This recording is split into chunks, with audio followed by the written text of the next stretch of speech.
Hello dear students, welcome back to your channel target semester. आज हम अपनी नई यूनिट जो कि आपके पास एस ब्लॉक एलिमेंट्स, इसको हम स्टार्ट करने वाले हैं। ठीक है, जैसा कि आप जान रहे हो इसके पहले की जो भी यूनिट्स थी आपके, उन यूनिट्स को हमने कवर कर लिया इन डिटेल। ठीक है, उनसे रिलेटेड एमसीक्यूज को भी कर लिया। आज हम बेसिकली अपने एस ब्लॉक एलिमेंट्स को स्टार्ट करेंगे। ठीक है, सबसे पहले बात करें एस ब्लॉक एलिमेंट्स जनरली होते क्या हैं। तो ऐसे एलिमेंट्स जिनमें क्या हो, जो जिन उनका लास्ट इलेक्ट्रॉन, ऐसे एलिमेंट्स जिनका लास्ट इलेक्ट्रॉन कहाँ पे जा रहा है, अगर आपके एस शेल में जा रहा है तो वो वाले एलिमेंट्स क्या कहलाएंगे आपके, वो वाले एलिमेंट्स आपके एस ब्लॉक के एलिमेंट्स कहलाएंगे। यानी क्या होना चाहिए, अगर मैं बोलूँ एस ब्लॉक के एलिमेंट्स कौन है, तो ऐसे elements, those elements in which the outer most electron goes into the s shell और sub shell is known as s block elements. ठीक है, आई होप इतना आप लोग लिख लेंगे एस ब्लॉक एलिमेंट्स होते क्या हैं। अब जनरली इसमें एक एक्सेप्शन आता है। पहले हम बात करें आपके एस ब्लॉक एलिमेंट्स की। अगर हम पीरियोडिक टेबल को देखें यहाँ पे, तो यहाँ पे ये दोनों आपके क्या हैं, ये दोनों आपके जनरली एस ब्लॉक के एलिमेंट्स फॉर्म करते हैं। यानी कि ग्रुप 1 एंड ग्रुप 2 ये क्या है, आपके एस ब्लॉक के एलिमेंट्स हैं।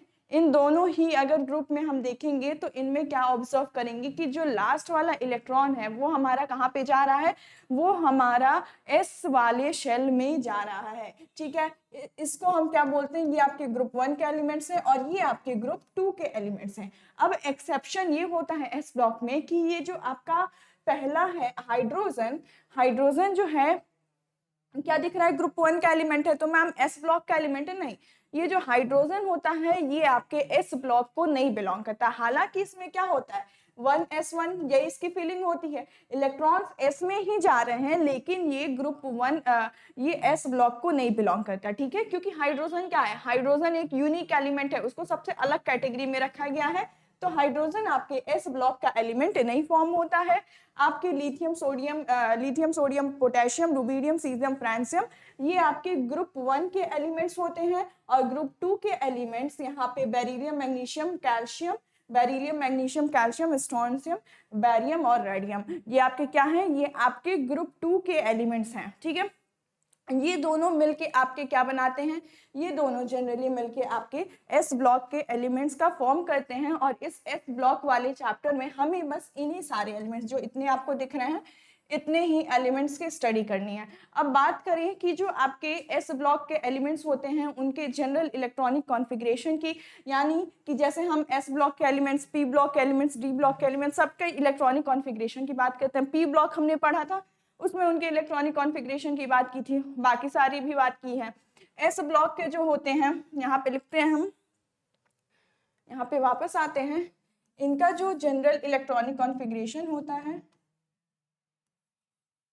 क्या चीज, जनरल इलेक्ट्रॉनिक कॉन्फ़िगरेशन की बात करें, कॉन्फ़िगरेशन, तो इनका क्या होता है, सिंपली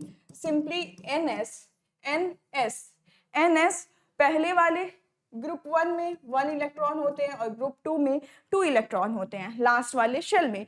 तो यहाँ पे इनका जनरल इलेक्ट्रॉनिक कॉन्फ़िगरेशन यही बनता है NS1 से 2, या तो NS1 होंगे या तो NS2 होंगे। बात करें NS1 की, तो NS1 जनरली आपके देखो ग्रुप 1 के एलिमेंट्स ये आपके NS1 इलेक्ट्रॉनिक कॉन्फ़िगरेशन को होल्ड करेंगे। और यही बात करें ग्रुप 2 के एलिमेंट्स की, तो ये आपके NS2 के इलेक्ट्रॉनिक कॉन्फ़िगरेशन को होल्ड करेंगे। अब जो आपके ग्रुप 1 के एलिमेंट्स होते हैं इनको हम क्या बोलते हैं, इन्हें हम बोलते हैं एल्कली मेटल्स। क्या बोला हमने, इन्हें एल्कली मेटल्स। और यहीं पे आपके ग्रुप 2 के जो एलिमेंट्स होते हैं इन्हें हम क्या बोलते हैं, एल्कलाइन अर्थ मेटल। इन्हें हम क्या बोले, alkaline earth metal, alkaline earth metal. तो ग्रुप 1 के एलिमेंट्स आपके क्या हुए, एल्कली मेटल्स, एंड वहीं आपके ग्रुप 2 के एलिमेंट्स क्या हुए, एल्कलाइन अर्थ मेटल। ऐसा क्यों होता है, क्यों इन्हें एल्कली मेटल बोला हमने, क्यों इन्हें एल्कलाइन अर्थ मेटल बोला, थोड़ा सा पेशेंस रखो, अभी हम बात करेंगे इनमें। ठीक है, तो इसमें समझ में आ गया एस ब्लॉक के एलिमेंट्स क्या होते हैं, जिनका जनरल इलेक्ट्रॉनिक कॉन्फ़िगरेशन NS1 से 2 होता है। एक्सेप्शन नोट कर लेना, यहाँ पे एक्सेप्शन कौन होता है, एक्सेप्शन आपका यहाँ पे हाइड्रोजन, हाइड्रोजन जो है ये आपके एस ब्लॉक को नहीं बिलोंग करता है, एस ब्लॉक को आपके नहीं बिलोंग करता है, ठीक है। नेस नपी नटी, तो ये जनरली स्पेशल केस होता है, इनको स्पेशल अवधि दी गई है, ठीक है। तो आपके ये एस ब्लॉक को नहीं बिलोंग करता है। ग्रुप 1 के एलिमेंट्स को हमने एल्कली मेटल्स बोला, ग्रुप 2 के एलिमेंट्स को हमने एल्कलाइन अर्थ मेटल बोला। अब हम एक एक करके एक बार हम बात करें ग्रुप 1 की और एक बार बात करेंगे हम ग्रुप 2 के एलिमेंट्स की, ठीक है। हम बात करते हैं सबसे पहले ग्रुप 1 के एलिमेंट्स की। ग्रुप 1 के एलिमेंट्स आपके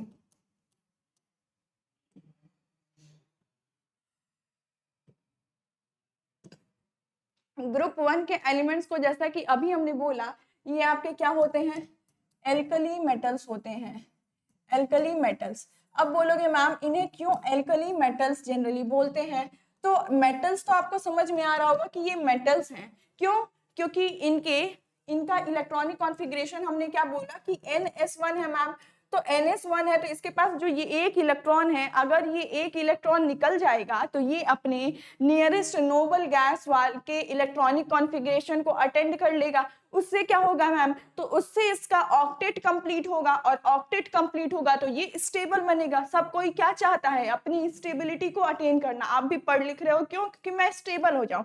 सिमिलरली आपके एलिमेंट्स भी क्या चाह रहे हैं कि मैं स्टेबल हो जाऊं। स्टेबल होने के लिए एलिमेंट्स को क्या चाहिए, आपको तो रुपया पैसा चाहिए, लेकिन इन्हें क्या चाहिए, अपने ऑक्टेट में 8 या फिर 2 जो भी है उतने इलेक्ट्रॉन्स की जरूरत है, ठीक है। तो ये क्या करेगा, उतने इलेक्ट्रॉन्स की जरूरत है, यानी कि अपने नियरेस्ट नोबल गैस को अटेन कर लेना, ठीक है। तो ये जैसे ही NS1 ये 1 डोनेट करेगा तो इसके पास कितना हो जाएगा, जो भी इसके नियरेस्ट नोबल गैस होगा। फॉर एग्जांपल हम लिथियम लें तो लिथियम के 2s में 1 है, 2s में 1 अगर निकल जाए, देखो लिथियम का electronic configuration 1s2 2s1, atomic number 3 होता है, यही इलेक्ट्रॉनिक कॉन्फ़िगरेशन होगा। तो जैसे ही ये यहाँ से एक इलेक्ट्रॉन क्या हो जाए, एक इलेक्ट्रॉन निकल गया, ये खत्म हो गया, इसके पास क्या बचा, 1s2 बचा, 1s2 बचा, यानी कि ये किसका इलेक्ट्रॉनिक कॉन्फ़िगरेशन है, हीलियम का। हीलियम एक नोबल गैस है, अपने नियरेस्ट नोबल गैस के इलेक्ट्रॉनिक कॉन्फ़िगरेशन को इसने क्या किया, अटेन कर लिया, ठीक है। तो ये जनरली क्या करते हैं, इनके पास NS1 होता है, इसलिए ये एक इलेक्ट्रॉन को डोनेट करने की मतलब हमेशा क्या करेंगे, दे दिया करेंगे, ठीक है। तो जो भी ऐसे एलिमेंट्स जो आपके इलेक्ट्रॉन्स को डोनेट कर पाते हैं उन्हें हम जनरली क्या कहते हैं, मेटल्स। तो मैम हमें ये समझ में आया कि इस एल्कली मेटल्स में से इस मेटल को क्यों बोल रहे हैं, ठीक है, इतनी बात समझ में आई। क्यों बोल रहे हैं, क्योंकि इनका नेचर होता है डोनेट करने का, यानी कि इनके पास क्या होता है, मेटल्स इसलिए बोला क्योंकि इनके पास इलेक्ट्रोपॉजिटिव कैरेक्टर होता है, इलेक्ट्रोपॉजिटिव कैरेक्टर, इलेक्ट्रोपॉजिटिव मतलब जैसे ही आपके लिथियम में से एक इलेक्ट्रॉन जाएगा तो वो Li+ बन जाएगा, ठीक है। तो वो इलेक्ट्रोपॉजिटिव कैरेक्टर होता है, ठीक है। क्योंकि इसके पास इलेक्ट्रोपॉजिटिव कैरेक्टर होता है इसलिए हमने इसको मैम मेटल बोल दिया। लेकिन एक और वर्ड लिखा है आपने, एल्कली। एल्कली क्यों बोलते हैं हम इसे, देखो ये जो आपके एलिमेंट्स होते हैं जितने भी ग्रुप 1 के, ये क्या करते हैं, जब इजिली वाटर से रिएक्ट करके ये क्या बना लेते हैं, हाइड्रोक्साइड बना लेते हैं। वाटर से रिएक्ट करके क्या बना लिया, हाइड्रोक्साइड बना लिया। और वो जो आपके हाइड्रोक्साइड होते हैं उनका नेचर कैसा होता है, एल्कलाइन नेचर होता है, ठीक है। ये क्या कहते हैं हम, दे फॉर्म, क्या फॉर्म कर लिया, दे फॉर्म हाइड्रोक्साइड बाई, मैं नीचे लिख रही हूँ इस चीज को, बाई रिएक्टिंग विथ वाटर यानी कि H2O, ठीक है, बाई रिएक्टिंग विथ वाटर। अब इसमें क्या हुआ मैम, तो इसको एल्कली क्यों बोले, अब जो हाइड्रोक्साइड बना है, ये जो हाइड्रोक्साइड बना है वाटर से रिएक्ट करके, इनका नेचर क्या होता है, इनका नेचर एल्कलाइन होता है, यानी बेसिक नेचर होता है। क्या होता है, ये हाइड्रोक्साइड जो बनते हैं वो बेसिक नेचर के होते हैं। By reacting with H2O which is of basic nature,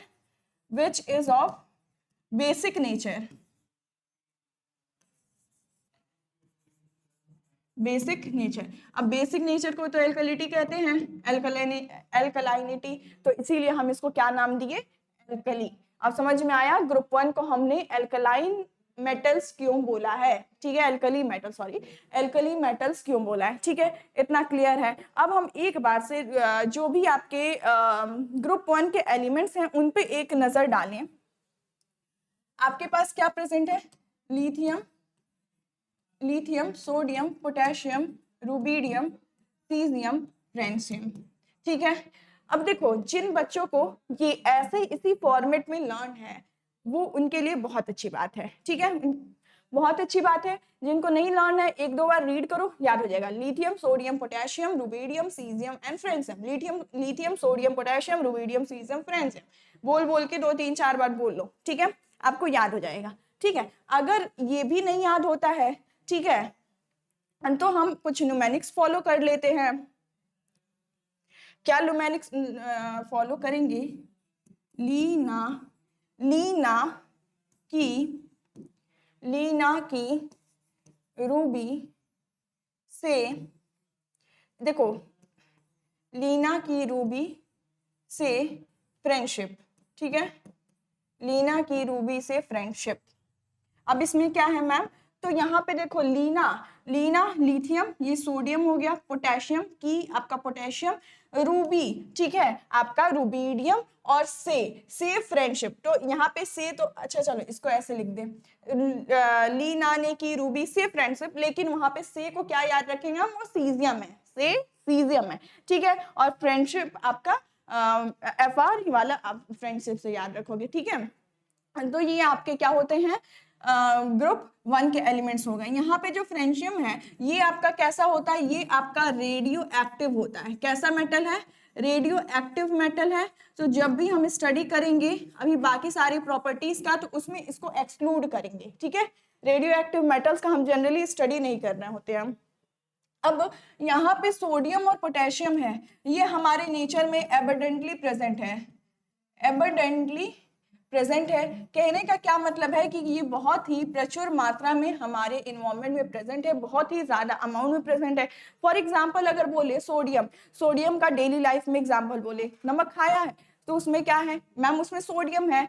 baking soda use किया उसमें भी सोडियम है, बेकिंग पाउडर यूज किया है उसमें भी सोडियम है, आप जो डिटर्जेंट यूज कर रहे हो, ठीक है, वो भी आपका सोडियम है, वॉशिंग पाउडर, ठीक। तो ये सारे क्या है आपके, जनरली आपके सोडियम भी को बिलोंग करते हैं। पोटेशियम भी सिमिलरली हमारे इन्वायरमेंट में बहुत प्रेजेंट है। और बात करें रुबिडियम और सीजियम की, तो ये लीस्ट अमाउंट में प्रेजेंट होता है, लीस्ट प्रेजेंट, ठीक है। आपके एविडेंटली नेचर में कौन प्रेजेंट होता है सबसे ज्यादा अमाउंट में, तो आपके सोडियम और पोटेशियम और रुबिडियम और सीजियम आपके हैं वो बहुत ही कम मात्रा में प्रेजेंट होते हैं। फ्रेंशियम तो रेडियो एक्टिव है तो आपको पता ही है उसके साथ क्या होगा। और लिथियम ठीक ठाक अमाउंट में प्रेजेंट होता है, ना बहुत ज्यादा ना कम। लिथियम से जनरली हम बैटरीज में यूज कर रहे होते हैं, सेल्स में यूज कर रहे होते हैं, ठीक है। तो ये लिथियम वहां पे काम आता है, ठीक है। तो इन एलिमेंट्स का जो इम्पोर्टेंस है वो आपको, आई होप आपको समझ में आ गया होगा कि क्यों इन एलिमेंट्स को पढ़ना है, ठीक है। अब इतना आई होप समझ में आ गया। अब नेक्स्ट बढ़ते हैं कि जो हमारे ग्रुप 2 का हिस्सा बनते हैं, ये हमने क्या पढ़ा, ग्रुप 1, ठीक है। यहाँ पे हम ग्रुप 2 की डिस्कशन करें। ग्रुप 2, ग्रुप टू को क्या बोला मैंने कि इन्हें हम एल्कलाइन अर्थ मेटल बोलते हैं। क्या बोलते हैं, एल्कलाइन अर्थ मेटल। तो इसमें भी वही बात कि क्यों कहते हैं, तो यहाँ पे जो वर्ड यूज हुआ है मेटल, तो यहाँ भी इनका इलेक्ट्रॉनिक कॉन्फ़िगरेशन क्या होगा, इनका जनरल इलेक्ट्रॉनिक कॉन्फ़िगरेशन जो होगा, कॉन्फ़िगरेशन होगा, मैंने शॉर्ट में लिखा, आपको लिखना, जनरल इलेक्ट्रॉनिक कॉन्फ़िगरेशन होगा, वो इनका NS2 होता है। क्या होता है, NS2। अब इन्हें भी स्टेबिलिटी को अटेन करना है, ये अपनी स्टेबिलिटी को अटेन करने के लिए क्या करेंगे, ये करेंगे ये कि ये इनके पास जो ये 2 इलेक्ट्रॉन्स है इसको डोनेट कर दिया। जैसे ही डोनेट किया तो ये भी क्या हो जाएंगे, अपने नियरेस्ट स्टेबल नोबल गैस का इलेक्ट्रॉनिक कॉन्फ़िगरेशन अटेन कर लेंगे। तो ये भी क्या कर लेंगे, स्टेबिलिटी को अटेन कर लेंगे, ठीक है। तो हमने क्या देखा कि ये क्या कर रहे हैं, ये आपके डोनेशन का पार्ट बन रहे हैं, यानी इलेक्ट्रॉन्स को डोनेट कर रहे हैं, यानी कि इनका क्या है, इलेक्ट्रोपॉजिटिव कैरेक्टर है, इलेक्ट्रोपॉजिटिव कैरेक्टर है।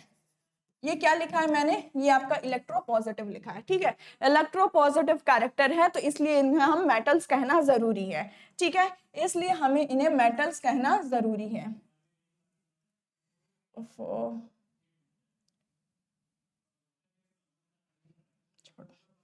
अब बात रही एल्कलाइन अर्थ मेटल्स की, आई होप आप अपने इलेक्ट्रॉनिक कॉन्फ़िगरेशन लिख लिया होगा। अब बात करें एल्कलाइन अर्थ, ठीक है, यहाँ पे अर्थ क्यों कहते हैं, क्योंकि ये जो आपके एलिमेंट्स होते हैं ये आपके अर्थ क्रस्ट में, जो अर्थ क्रस्ट है उसमें एबंडेंटली फाउंड होते हैं। कहाँ फाउंड होते हैं, जो आपका अर्थ क्रस्ट है उसमें बहुत ही मात्रा में प्रेजेंट होते हैं, इसलिए इन्हें हम क्या कहते हैं, अर्थ मेटल। इतनी बात समझ में आ गई।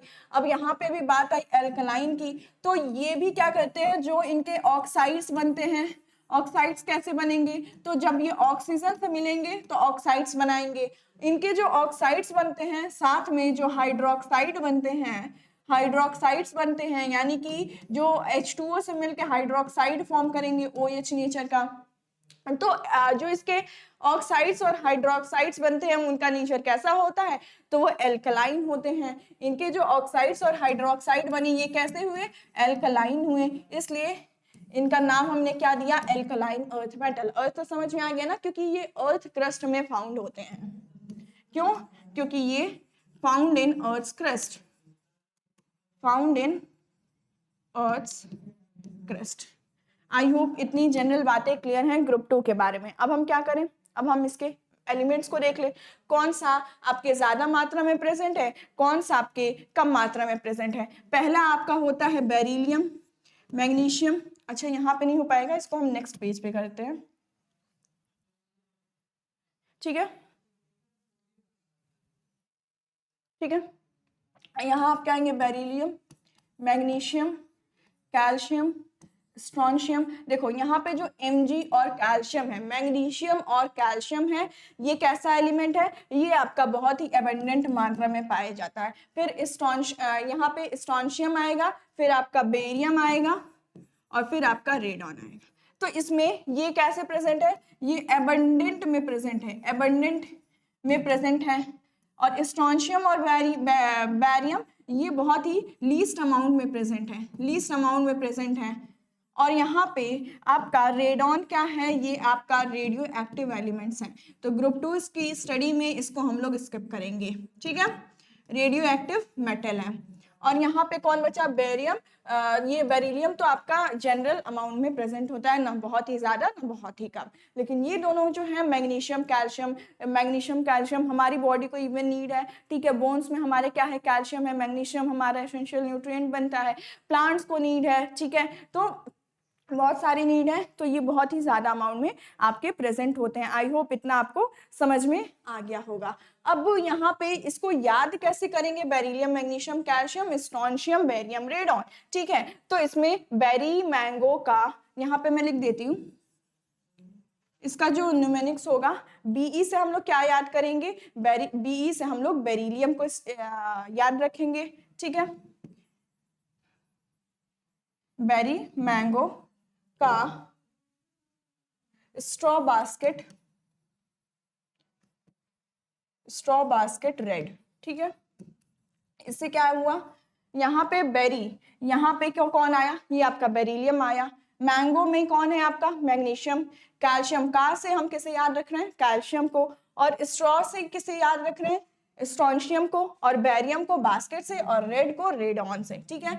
ये क्या हो गया, ये आपको याद करने का तरीका हो गया। अब यहाँ पे हम ऑब्जर्व करें, देखो अब हमें क्या देखना है, कहाँ गया पीरियोडिक टेबल, यहाँ पे हमें क्या देखना है कि जो आपके एलिमेंट्स होते हैं, जो आपके जनरली एलिमेंट्स होते हैं, कौन से, ग्रुप 2 के एलिमेंट्स होते हैं, यहाँ पे सॉरी सेकेंड पीरियड के जो एलिमेंट्स होते हैं ये क्या शो करते हैं, ये कुछ डिफरेंट बिहेवियर शो करते हैं। इनका क्या होता है, कुछ डिफरेंट बिहेवियर होता है, यानी बोले तो एनामोलस बिहेवियर होता है, ठीक है। इन पूरे का यहाँ पे क्या है, यहाँ पे एब्सेंट है, ठीक है। अब lithium, beryllium, boron, carbon, nitrogen, oxygen, fluorine, इन सब का क्या होगा, बहुत ही डिफरेंट बिहेवियर होगा। जैसा कि मैं आपको पी ब्लॉक्स पढ़ा रही थी तो वहां पे मैंने बताया था कि जैसे मान लो बोरॉन है तो उसके कुछ प्रॉपर्टीज बहुत ही हाई हैं, बाकी पीरियड में लो है लेकिन उसके प्रॉपर्टीज हाई हैं। कैल्शियम, नाइट्रोजन, ऑक्सीजन, फ्लोरीन, इन सब का नेचर कुछ ना कुछ डिफरेंट आया था, यानी ऐसे बिहेवियर को ही हम क्या कहते हैं, एनामोलस बिहेवियर। अभी मैं लिखा रही हूँ क्यों एनामोलस बिहेवियर क्या होता है और क्यों ये डेवलप होता है। अब एक चीज और नोटिस करने वाली बात है कि जैसे यहाँ पे डायगोनल रिलेशनशिप को, यानी कि लिथियम का मैंने पी ब्लॉक में भी बता रखा है, लिथियम की बिहेवियर मोस्टली किससे रिलेटेड होगा, आपका मैग्नीशियम से। किससे रिलेटेड होगा, मैग्नीशियम से। बेरिलियम किससे मिलता है, आपके एल्यूमिनियम से मिलता है। हाँ, और आपका कार्बन, ये सब चीजें मैंने बता रखी हैं आपको।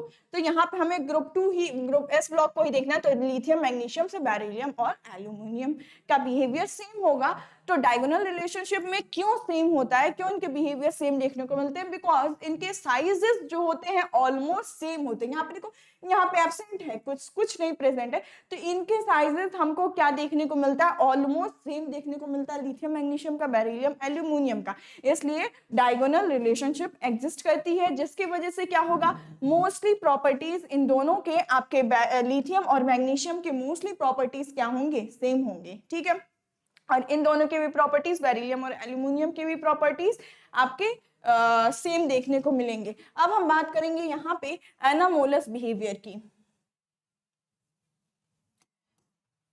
क्या चीज, एनामोलस बिहेवियर।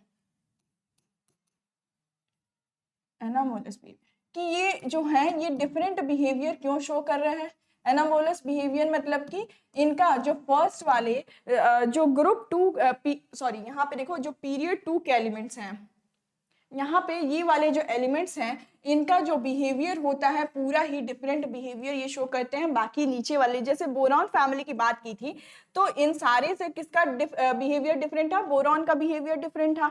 ठीक है, तो इसी प्रॉपर्टी को हम लोग क्या कहते हैं, इसी बिहेवियर को हम लोग क्या कहते हैं, एनामोलस बिहेवियर। ये क्यों होता है, बिकॉज ये एनामोलस बिहेवियर हमें क्यों देखने को मिलता है, क्योंकि जो सबसे पहले वाले आपके एलिमेंट्स हैं हर एक ग्रुप के, उनका क्या होता है, स्मॉलर साइज होता है, उनका साइज सबसे स्मॉल होता है। सबसे पहले वाले हैं तो स्मॉलर साइज ऑफ एटम, ठीक है, smaller size of atom, smaller size है। बाकी सबके साइज शेल्स इंक्रीज ऑन होते जा रहे हैं, जैसे जैसे नीचे आते जा रहे हैं, तो इसकी स्मॉलर साइज है। और फिर दूसरी बात कि जो इसकी डी ऑर्बिटल्स होते हैं, यहाँ पे क्या डी ऑर्बिटल्स प्रेजेंट होते हैं, तो एब्सेंस ऑफ डी ऑर्बिटल, और इस डी ऑर्बिटल के एब्सेंस होने से क्या होता है मैम, तो इस डी ऑर्बिटल के एब्सेंट होने से यही होगा कि जो आपके ऑर्बिटल्स को ये क्या कर पाएंगे, एक्सपैंड नहीं कर पाएंगे। ऑर्बिटल्स एक्सपैंड होता है तो उसमें कंपाउंड्स ज्यादा बनते हैं, बहुत सी प्रॉपर्टीज वो डिफाइन करता है,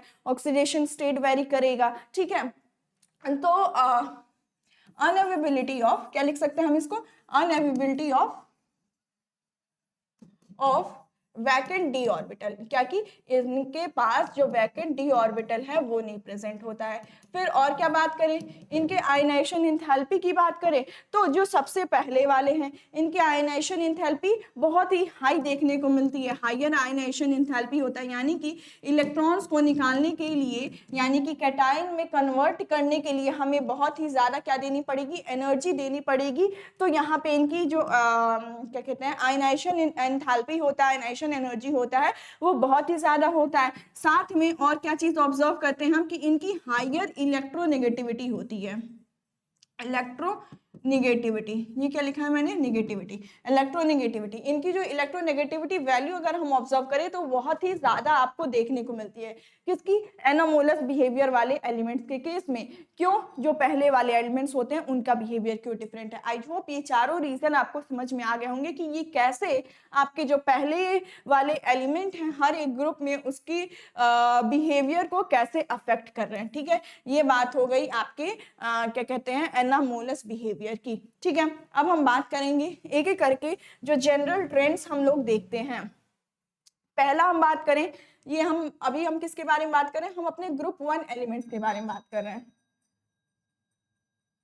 ग्रुप वन के एलिमेंट्स के बारे में बात करें, जिसमें आपके पास पहला क्या, atomic and ionic radii. Atomic and ionic radii electronic configuration कहाँ है,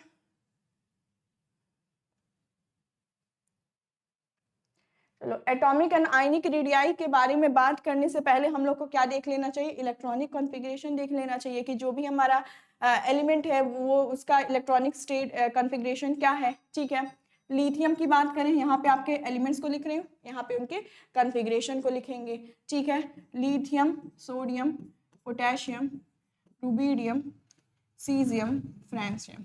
अब हमें इसका इलेक्ट्रॉनिक कॉन्फ़िगरेशन बहुत ईजी होता है। पहले वाले नोबल गैस को उठाना है, इसके पहले वाले नोबल गैस को उठाना है और उनमें NS2 लगा दे, NS1 लगा देना। पहले वाले हैं तो इनमें हम क्या लगा लेंगे, NS1, यानी आपका ये हीलियम है, ये सेकंड पीरियड का है तो 2S1। ठीक है, फिर आपका सोडियम है तो यहाँ पे कौन आता है, आपका हीलियम के बाद नियॉन आता है, और यहाँ पे ये थर्ड को बिलोंग करता है तो यहाँ पे क्या हो गया, क्या कहते हैं, 3S1। फिर पोटेशियम के केस में आर्गन 4S1। ठीक है, सिमिलरली ऐसे ही हम सारे एलिमेंट्स को करते जाएंगे। यहाँ पे क्या हो जाएगा, क्रिप्टन 4 5S1, यहाँ पे क्या हो जाएगा, जीनन 6S1, यहाँ पे क्या हो जाएगा, रेडन 7S। ठीक है, ये क्या हुआ, ये डिफरेंट इलेक्ट्रॉनिक कॉन्फ़िगरेशन हुए आपके जो भी आपके पास एलिमेंट है।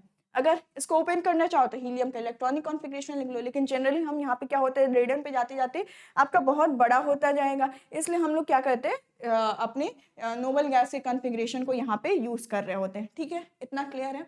अब इलेक्ट्रॉनिक कॉन्फ़िगरेशन हो गया, हम एटॉमिक एंड आयनिक रेडियाई की बात करते हैं। हमें क्या पता है, जनरल आपके पीरियोडिक टेबल में, जैसा कि आप सेमेस्टर 1 में पीरियोडिक प्रॉपर्टीज में पढ़े हो, कि अगर एटॉमिक एंड आयनिक रेडियाई की बात करें तो मैं अगर टॉप से बॉटम जाती हूँ, क्योंकि यहाँ पे हमें क्या स्टडी करना है, टॉप से बॉटम, तो टॉप से बॉटम जाने पे क्या होता है, टॉप टू बॉटम, टॉप से बॉटम जाने पे मैम हमें पता है कि जो आपकी एटॉमिक एंड आयनिक रेडियाई होती हैं वो क्या करती हैं, इंक्रीज करती हैं। ये क्या होता है, इंक्रीज होता है। क्यों इंक्रीज होता है, क्योंकि इनमें number of shells add on होते जा रहे हैं। ठीक है, पीरियड नंबर बढ़ रहा है, इसका मतलब क्या है कि n की वैल्यू जो है, शेल्स जो है वो ऐड ऑन हुए हैं। जैसे यहाँ पे देखो, अगर यहाँ पे देखो तो यहाँ पे क्या है, यहाँ पे सेकंड वाला था, यहाँ पे थर्ड आ गया, यहाँ पे फोर्थ शेल आ गया, 5 शेल आ गया, 6 आ गया, 7 आ गया। तो शेल्स बढ़ेंगे तो या क्या ये न्यूक्लियस से डिस्टेंस नहीं बढ़ेगा, आउटर मोस्ट इलेक्ट्रॉन का बढ़ेगा, तो उसे ही तो हम क्या कहते हैं, उसे ही हम क्या कहते हैं, एटॉमिक रेडियाई कहते हैं। तो जैसे जैसे टॉप टू बॉटम जाते हैं वैसे वैसे हमें क्या देखा कि जो यहाँ पे रेडियस है वो आपका इंक्रीज करता है। वहीं अगर हम लेफ्ट टू राइट जाते हैं, लेफ्ट टू राइट जाने पे क्या होगा कि ये जो एटॉमिक रेडियाई है वो डिक्रीज करता है। क्यों मैम डिक्रीज करता है, क्योंकि लेफ्ट टू राइट जा रहे हैं, तो लेफ्ट टू राइट जाने में क्या होता है, पीरियड तो आपका सेम रहता है, यानी कि जो नंबर ऑफ शेल है, शेल का जो नंबर है वो तो सेम रहता है। मान लो अगर हम यहाँ पे बात करें तो ये सारे क्या है, ये सब थर्ड शेल के हैं, इनमें इसमें भी लास्ट शेल थर्ड है, इसमें भी है, यहाँ भी है, सब में लास्ट शेल थर्ड ही है, थर्ड से ज्यादा नहीं होगा। ठीक है, तो लास्ट शेल थर्ड है, लेकिन क्या इंक्रीज हो रहा है, जो नंबर ऑफ इलेक्ट्रॉन्स है इसकी संख्या क्या हो रही है, नंबर ऑफ इलेक्ट्रॉन्स इंक्रीज हो रहे हैं। अब नंबर ऑफ इलेक्ट्रॉन्स इंक्रीज होंगे तो उसको होल्ड ऑन करने के लिए किसकी जरूरत होगी, न्यूक्लियस आपका सबसे बाहरी वाले इलेक्ट्रॉन पे ज्यादा फोर्स लगा के अपनी तरफ खींचेगा, तभी तो पकड़ पाएगा। तो जितना ज्यादा इलेक्ट्रॉन्स आते जाते हैं उतना न्यूक्लियस ज्यादा फोर्स लगाते जाता है, तो ज्यादा फोर्स लगाएगा तो क्या होगा, क्या शेल की साइज जो है वो डिक्रीज नहीं करेगी, वो डिक्रीज नहीं करेगी, हम करेगी। तो इसीलिए क्या होता है आपका, हम क्या ये ऑब्जर्व करते हैं यहाँ पे कि जैसे जैसे लेफ्ट टू राइट जाते हैं आपकी जो एटॉमिक रेडियाई है वो आपकी डिक्रीज हो रही होती है।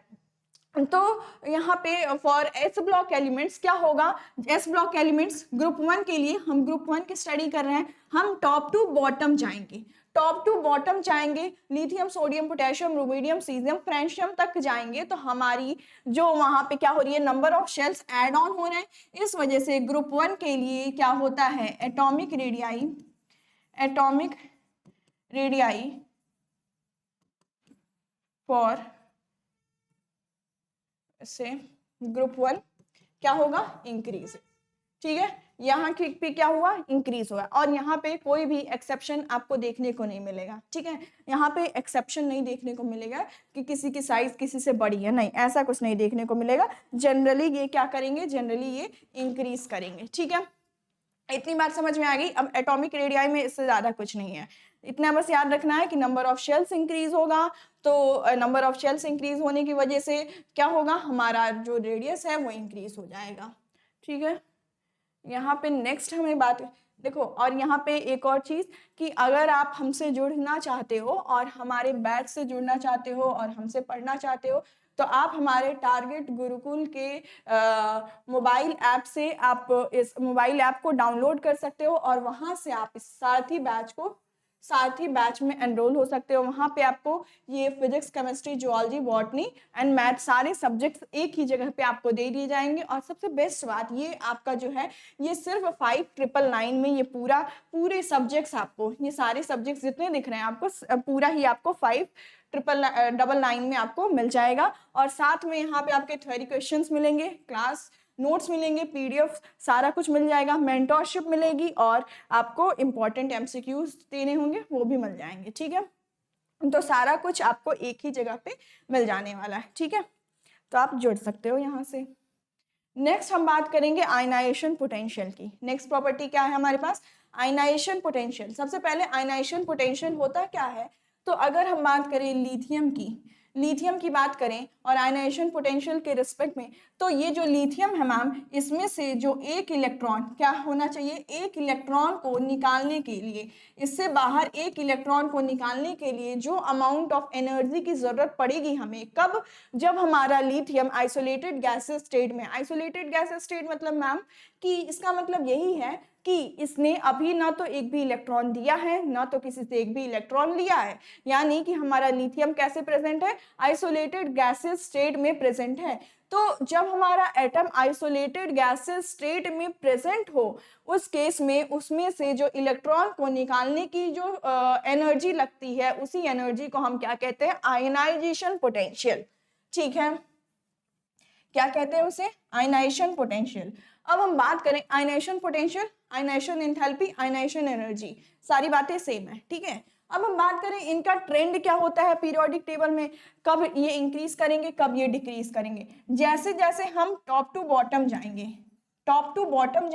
तो क्या होना चाहिए, टॉप टू बॉटम जाने पे क्या होना चाहिए और लेफ्ट टू राइट जाने पे क्या, ये इंडिकेशन है टॉप टू बॉटम जा रहे हैं हम लोग और यहाँ पे क्या हो रहा है, लेफ्ट टू राइट जा रहे हैं। तो जनरली अगर हम लेफ्ट टू राइट जाते हैं तो वहां पे आयनाइजेशन एंथैल्पी क्या होती है, वहां पे आयनाइजेशन एंथैल्पी आपकी इंक्रीज होती है। क्यों इंक्रीज होती है, क्योंकि अभी हमने एटॉमिक रेडियाई के केस में क्या पढ़ा कि एटॉमिक रेडियाई के केस में कि जो सबसे वाले बाहरी वाला इलेक्ट्रॉन है, जैसे जैसे हम जा रहे हैं पीरियड में आगे बढ़ रहे हैं, तो बाहरी वाले इलेक्ट्रॉन को न्यूक्लियस तेजी से खींच रहा है, बहुत ही ज्यादा उस पर एनर्जी लगा रहा है। तो इसकी वजह से क्या होगा, बहुत ही जब ज्यादा एनर्जी लगा के खींच रहा है, पकड़ा है उसे, तो उस इलेक्ट्रॉन को बाहर निकालने के लिए जो आप एनर्जी लगाओगे, न्यूक्लियस तो ज्यादा एनर्जी लगा के अपनी तरफ खींच लिया है, लेकिन आप एनर्जी लगाओगे बाहर निकालोगे, तो उस केस में एनर्जी क्या आपको ज्यादा नहीं लगानी पड़ेगी। इसीलिए यहाँ पे लेफ्ट टू राइट जाने पे ये क्या होता है,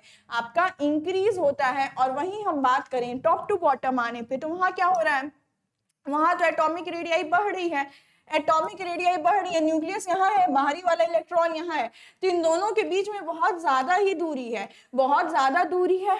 यानी इसका क्या मतलब है, यानी कि इसको तोड़ के इजिली हम लेके भाग जाएंगे, है ना, पॉसिबल है।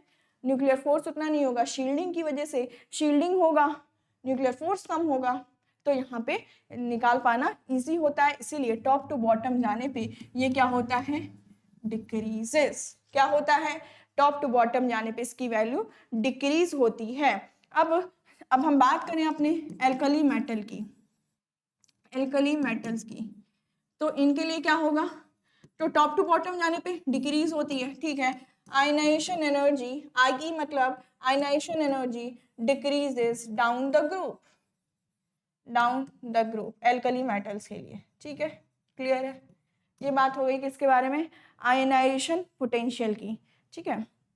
अब हमारे पास एक और टॉपिक है इलेक्ट्रॉन एफिनिटी। इलेक्ट्रॉन एफिनिटी क्या होता है? इलेक्ट्रॉन एफिनिटी आयनाइजेशन एनर्जी का जस्ट उल्टा, ठीक है। इलेक्ट्रॉन एफिनिटी आयनाइजेशन एनर्जी का जस्ट उल्टा। देखो मैंने क्या बोला, लिथियम है तो लिथियम से एक इलेक्ट्रॉन को निकालने के लिए यानी Li+ बन के, और ये क्या करेगा, इलेक्ट्रॉन निकालने के लिए जो एनर्जी चाहिए वो क्या होगी, आयनाइजेशन एंथैल्पी होगी। लेकिन यहीं पे इलेक्ट्रॉन एफिनिटी क्या होती है, मान लो ये लिथियम है, इसको एक इलेक्ट्रॉन ऐड ऑन करने के लिए जो एनर्जी की रिक्वायरमेंट होती है, ठीक है, एनर्जी चेंज होता है, उसे हम क्या कहते हैं, उसे हम इलेक्ट्रॉन एफिनिटी कहते हैं। यानी कि अमाउंट ऑफ एनर्जी या फिर energy change required to gain an electron for an atom in the isolated gaseous state is known as electron affinity। एक एटम को एक इलेक्ट्रॉन गेन करने के लिए जो एनर्जी चाहिए होगी जब वो अपने आइसोलेटेड गैसेस स्टेट में है, उस एनर्जी को हम क्या कहेंगे, उस एनर्जी को हम क्या कहेंगे, इलेक्ट्रॉन एफिनिटी। अगर मैंने इंग्लिश में बोला है अभी तो आयनाइजेशन एंथैल्पी बोल दिया होगा तो उसको करेक्ट कर लेना, वो इलेक्ट्रॉन एफिनिटी होता है, ठीक है। उसे हम क्या बोलते हैं, इलेक्ट्रॉन एफिनिटी बोलते हैं। यानी कि हमने क्या बोला, ये मान लो कोई मेटल है, इसको एक इलेक्ट्रॉन दे के हम क्या बना देंगे। अब जब कोई भी मेटल आपको पता है इलेक्ट्रॉन्स को लेता है तो वो क्या बन जाता है, माइनस में, और यही आयनाइजेशन एंथैल्पी के केस में वहां पे कैटायन बन रहा होगा, यानी कि ये इलेक्ट्रॉन यहाँ लूज हो रहे होंगे, ठीक है, यहाँ पे गेन करने के लिए एनर्जी चाहिए होती।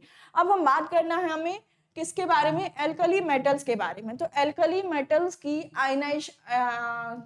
इलेक्ट्रॉन एफिनिटी कैसी होनी चाहिए, हमें क्या पता है, ये अपने NS1 के फॉर्मेट में ये एग्जिस्ट कर रहा है, ठीक है। अब क्या है इसमें, ये जैसे ही इसको डोनेट करेंगे तो ये अपने नोबल गैस को अटेन कर लेंगे। लेकिन अगर मैं इसको एक इलेक्ट्रॉन दे दूं, यानी इलेक्ट्रॉन एफिनिटी की बात करें, तो एक इलेक्ट्रॉन लेके ये क्या होगा, NS2 बन जाएगा। ये कभी चाहेगा NS2 को प्रोसीड करना, NS2 की तरफ प्रोसीड करेगा तो होगा क्या, ये अपनी अनस्टेबिलिटी के टुवर्ड्स जाएगा। आप लोग को पता है कि आप लोग नहीं पढ़ाई करोगे तो आप अपनी स्टेबिलिटी को अटेन करोगे, लेकिन स्टिल आप लोग वही काम करोगे। लेकिन ये जो एटम है ये आपकी तरह बुद्धू नहीं है, ये अपने 1 इलेक्ट्रॉन को गेन नहीं करेगा, ठीक है। तो इसीलिए जो आपकी एल्कली मेटल्स होते हैं उनकी जो इलेक्ट्रॉन एफिनिटी की वैल्यू होती है बहुत पुअर होती है। क्यों? क्योंकि ये एक इलेक्ट्रॉन्स को एक्सेप्ट नहीं करना चाहते हैं, क्योंकि इनकी बहुत ज्यादा क्या हो जाएगी, अनस्टेबिलिटी ये अटेन कर लेंगे, ठीक है। इतना क्लियर है? आई होप इतना आप लोगों ने लिख लिया होगा। क्यों ये क्या हो रहा, क्यों ये alkali metals electron affinity poor होती है, लिख लेते हैं। Alkali metals have very poor electron affinity, poor electron affinity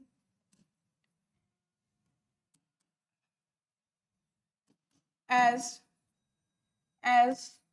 it has, इसके पास इलेक्ट्रॉनिक कॉन्फ़िगरेशन क्या होता है, इलेक्ट्रॉनिक कॉन्फ़िगरेशन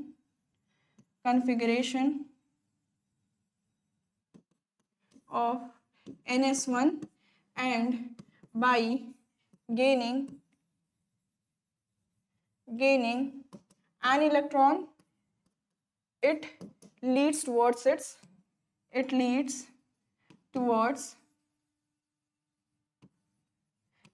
अनस्टेबिलिटी, ठीक है, अपनी अनस्टेबिलिटी के टुवर्ड्स लीड करता है, जिसकी वजह से क्या होता है, जिसकी वजह से ये एक इलेक्ट्रॉन्स को एक्सेप्ट नहीं करना चाहता है। इतना क्लियर है? ठीक है। अब हम अपने नेक्स्ट प्रॉपर्टी पे चलते हैं जो कि है ऑक्सीडेशन स्टेट। अब हमें क्या पता है, हमारे एलिमेंट्स के पास कितने इलेक्ट्रॉन्स है, बाहरी में एक इलेक्ट्रॉन है मैम। तो ऑक्सीडेशन स्टेट क्या होता है, ऑक्सीडेशन स्टेट क्या होता है, जनरली बात करें ऑक्सीडेशन स्टेट की, यानी कि मान लो लिथियम है जिसके पास 2s1 इलेक्ट्रॉन्स है, तो ये क्या करेगा, किसी के साथ बॉन्ड का फॉर्मेशन करेगा, किसी दूसरे एलिमेंट के साथ मिलके बॉन्ड बना लिया, तो अगर मैं उस बॉन्ड को ब्रेक करूं, उस बॉन्ड को ब्रेक करने पे जो चार्ज डेवलप होगा लिथियम पे, वो चार्ज ही क्या होगा, ऑक्सीडेशन स्टेट होगा। यानी कि मुझे बताओ, क्या ये जब बॉन्ड बनाएगा तो किसकी शेयरिंग करेगा, किसके शेयरिंग से बॉन्ड बनता है, जो आपके आउटर मोस्ट शेल में रहते हैं उन्हीं की शेयरिंग से बॉन्ड बनता है ना। यानी ये कितने इलेक्ट्रॉन्स की शेयरिंग करने में सक्षम है, सिर्फ एक इलेक्ट्रॉन की शेयरिंग करेगा, उससे ज्यादा की ये शेयर नहीं कर पाएगा। तो इस वजह से जो आपके ग्रुप 1 के एलिमेंट्स होते हैं वो कौन सा ऑक्सीडेशन स्टेट को शो करते हैं,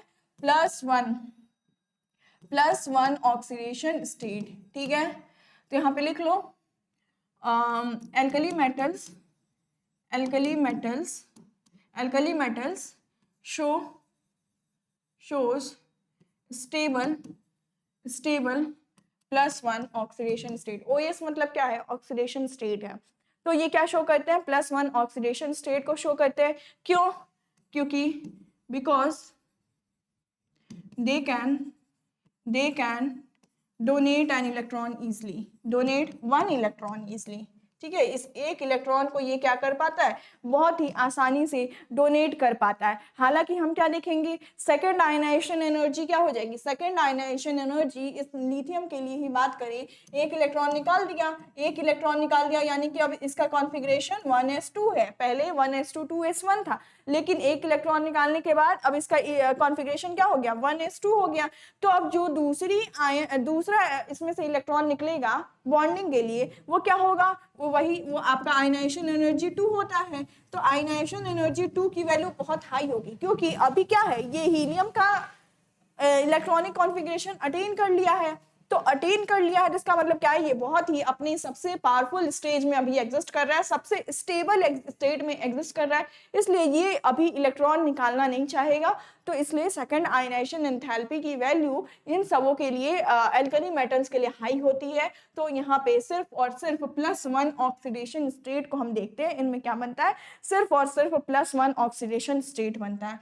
आई होप आपको इतनी बातें क्लियर है। ठीक है, अब यहाँ पे देखो, अगर यहाँ पे आपको एल्कली मेटल्स की कुछ फिजिकल प्रॉपर्टीज दिख रही हैं।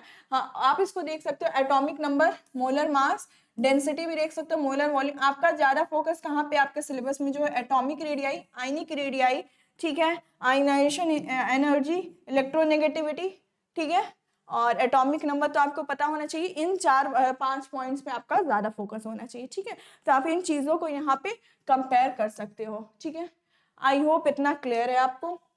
अब ये हो गया आपके ग्रुप 1 के एलिमेंट्स, जो भी ग्रुप 1 के एलिमेंट्स में आपकी प्रॉपर्टीज पढ़नी थी। ग्रुप 1 के एलिमेंट्स में और हमें क्या पढ़ना है कि ये जो आपके ग्रुप 1 के एलिमेंट्स हैं ये किस टाइप के कंपाउंड्स बनाते हैं, यानी कि ऑक्साइड्स कौन से फॉर्म करते हैं, हाइड्रोक्साइड कौन से फॉर्म करते हैं। तो इन सब के बारे में बात करना, वो हम अपने नेक्स्ट वीडियो में बात करेंगे। आज के लिए इतना ही रखते हैं। होप आपको ये वीडियो यूजफुल लगी होगी। अगर यूजफुल लगी होगी तो एक लाइक ज़रूर करना। ठीक है, थैंक यू सो मच।